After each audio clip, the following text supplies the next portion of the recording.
صباح الخير، ازيكم؟ النهارده انا جايه اعمل لكم فيديو جديد. السوبر ماركت في امريكا واسعاره، وعشان الكل يعرف الاسعار، عشان لما اقول يا جماعه الحياه غاليه هنا جدا تصدقوني، لان طبعا انا هوريكم النهارده المكان اللي احنا الطبيعي اللي انا بعمل فيه الشوبينج بتاعي. المكان غالي ازاي، وهنقارنه بعدين بفيديو تاني في مكان اسعاره تحت شويه، برضو مش هتلاقوا الفرق كبير بس هنحاول. يلا بينا نروح مع بعض السوبر ماركت ونشوف الاسعار ايه.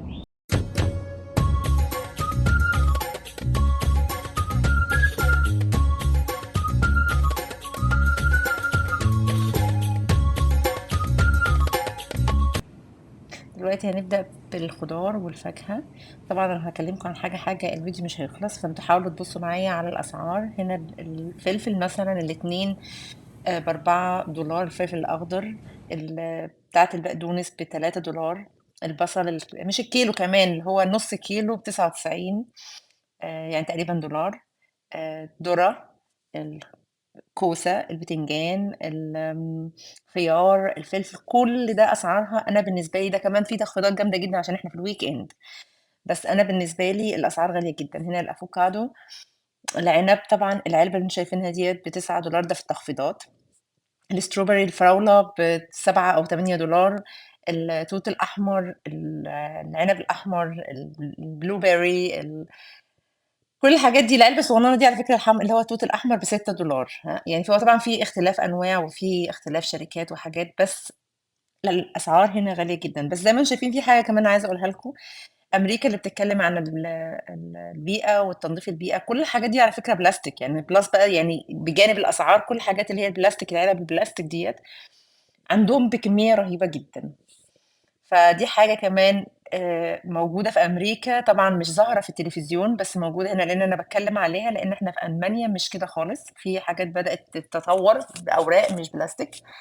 دلوقتي احنا جينا هنا على الجبن، وبرضو اتفرجوا على الأسعار بتاعة الجبن. القطعة ب17 دولار والقطعة ب20 دولار. مش عارفة القطعة بصراحة كافي مين ولا مين، بس أوكي. في أنواع جبن تانية وأسعار مختلفة، بس هرجع أقول هي برضو لسه غالية بالنسبة لي، بالنسبة للأسعار اللي باقارنها بألمانيا.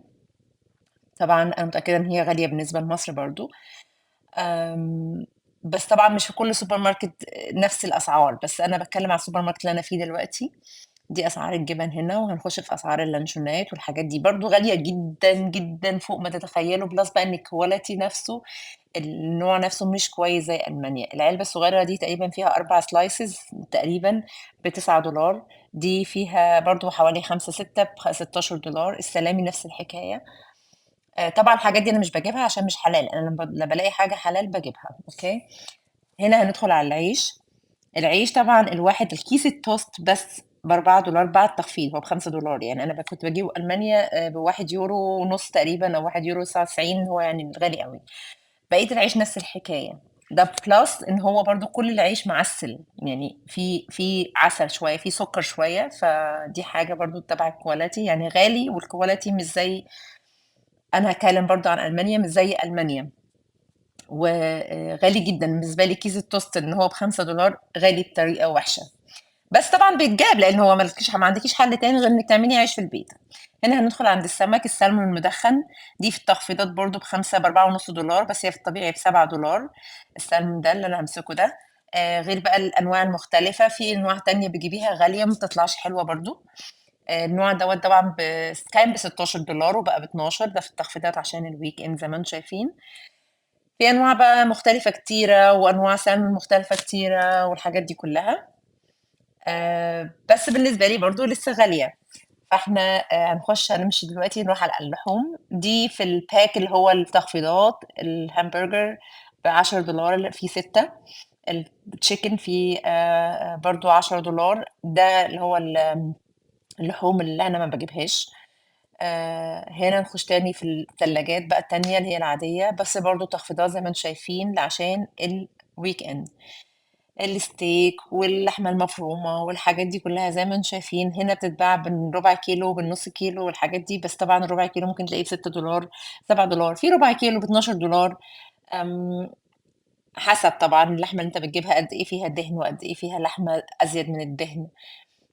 دي برضه اللحمة اللي أنا مش باجيبها، وفي الsausage مختلف، في الإيطاليان sausage وفي الsausage العادي وفي الsausage الألماني، بس برضه مهما تجيب من الحاجات دي كلّها يعني هي زي السجق شوية مش الquality بتاعها مش نفس quality ألمانيا مثلًا. الفراخ بقى في أسعار مختلفة برضه في الفراخ، في الرخيص بس مش رخيص أوي بالنسبة إن أنا أقول عليه رخيص يعني، بس في الرخيص وفي الغالي، حسب نوع الشركة ونوع الbrand اللي أنت بتجيبه أو نوع المكان اللي عامل الفراخ نفسه. بس في حاجة هنا كمان يا جماعة، الفراخ لو جبتها فرخة كاملة بتبقى أرخص لك بكتير، وطبعًا هارجع أقول حسب السوبر ماركت وحسب المكان. دي الواحد 79 دي مش الفرخة على فكرة، دوّة الpound اللي هو يعني تقريبًا الpound هو نُص كيلو، عشان بس تكونوا عارفين. البيض بقى ده أنا أول ما جيت هنا كان البيض بالنسبة لي غالي جدًا، لإن البيض في ألمانيا ما كانش غالي كده. البيض ال6 اللي هو ال12 بيضة ده الأرخص حاجة اللي هي ب$6. دي بألمانيا كانت ب3€ تقريبًا، وفي بقى اللي هو أغلى، يعني في بتلاقي مثلًا ب8$ زي ما أنتم شايفين، في ب10$، في ب15$ ال12 بيضة، فحسب يعني. هنا هنخش في الزبدة والجبن. الزبدة برضه الزبدة دي مخصوص بقى يعني 2 ب8 ده في التخفيضات، الطبيعي بتاعها ب5.5، أنا كنت باجيبها ب2€ ونُص في ألمانيا. ف حاجة فوق ما تتخيّلوا، بس طبعًا الواحد بيتعوّد وبيرجع يبدأ يشتري وياخد عادي خالص على الموضوع. دي الجبن زي ما أنتم شايفين برضه، زي ما أنتم شايفين الأسعار هنا في تخفيضات جامدة جدًا عشان الweekend برضه على كل حاجة، دي حاجة حلوة بصراحة بينزّلوا تخفيضات جامدة في الweekend. بس طبعًا أنت لو عيلتك كبيرة بتضطر إن أنت تجيب وبتجيب بكمية يعني. هنا طبعًا الكريمة والألبان والحاجات دي كلّها، علبة الكريمة الكبيرة ب$8، دي اللي هي الكريمات اللي هي بتاعة الcoffee اللي هي فيها test فيها flavored.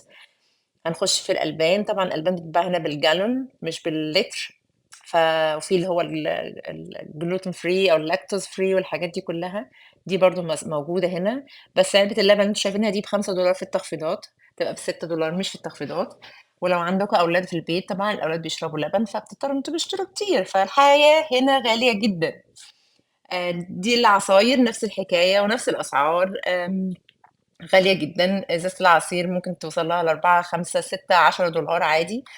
دي العصاير اللي بيقولوا عليها صحية أو معمولة بطريقة تانية غير الأخرى، مع إن أنا أشُك في ذلك لأنها مش محطوطة في التلاجات، فبتبقى أغلى شوية $9 زي ما أنتم شايفين. والحاجات دي بقى اللي أنتم شايفينها دي أنتم طبعًا كلّكم عارفينها، الطبيعي بتاعها إن هي كانت ب10$ ونُص العلبة، في التخفيضات ب$6 مثلًا. ممكن تاخد 3 وتاخد عليهم واحدة هدية كده يعني، في تخفيضات حلوة. هنخش على الحلويات دلوقتي، ده البسكوتات، برضه أسعارها غالية جدًا بالنسبة لألمانيا. في حاجات بقى جاية من زي إنجلترا مثلًا أو من ألمانيا، أنا صُدمت يعني أوكي الcookies والحاجات دي أنا عارفة إن هي هنا يعني أسعارهم. دي مثلًا حاجة من England أنا كنت باجيبها ب1 جنيه استرليني، هنا ب5 جنيه ب5$ أوكي. دي حاجة كمان ألماني دي أنا كنت باجيبها تقريبًا يعني ب1€ ونُص ب6$. دي حاجات أنا بتصدمني، لإن أنا حاجة هي ألمانية بقى أنا ما باعرفش أجيبها طبعًا، لإن أنا باستخسر، أنا ممكن أجيبها بس أنا باستخسر إن أنا أدفع فيها $6 وأنا صارفة ممكن أصرف فيها في ألمانيا 1€. الشيبسيات هنا طبعًا زي ما أنتم شايفين الطبيعي الواحد الكبير دوّة ب5، دلوقتي في تخفيضات خُد 2 ب7. آآ بس طبعًا زي ما شايفين كان المفروض إن هو ب6 وب7 وفي اللي هو بيعلى وده اللي هو الباك اللي هو الكبير ده، فيه تقريبًا 18 واحدة جواه، ب10$ أو ب11$ اللي هو الصغننين بقى. طبيعي برضه ما كانش كده، هو كان ب14$ ها. هنخش في الأنواع التانية اللي هي دي زي ما أنتم شايفين، آمم، الأسعار غالية جدًا. البوب كورن طبعًا، في بوب كورن بقى بيوصل له ب9$ يعني العلبة، وفي بوب كورن أنتم بتجيبوه مثلًا ب5$، ب6$. برضه إحنا كمصريين يعني مش هنقعد ناكل كيس بوب كورن هناكل منه حبايتين وهنسكت ها، فاللي هو أنت عايز كيسين 3 في البيت يعني. الشوكولاتات بقى كمان هنا غالية جدًا. الشوكولاتات هنا والحلويات اللي هي زي الحلويات اللي هي الأطفال بياكلوها كلّها، غالية جدًا، جدًا، جدًا. أنا باتكلّم عن ألمانيا برضه، ألمانيا الحاجات دي كانت الكيسة مثلًا ب1€، هنا عشان تجيب واحد كيسة اللي هي الحلويات دي ممكن تجيبها ب5 أو ب6. الشوكولاتات دي اللي أنا عارفاها من ألمانيا المفروض إن الواحدة من دول مثلًا توصل لها $3، لأ هنا €3 هنا ب6. في حاجات في ألمانيا ب1.50 € أو بأقل حتى من يورو، هنا بتتباع ب4. دي مثلًا ب10 $، العلبة دي أنا ممكن أجيبها في ألمانيا مثلًا ب5 $ أو ب3 $، مش ب6 كمان.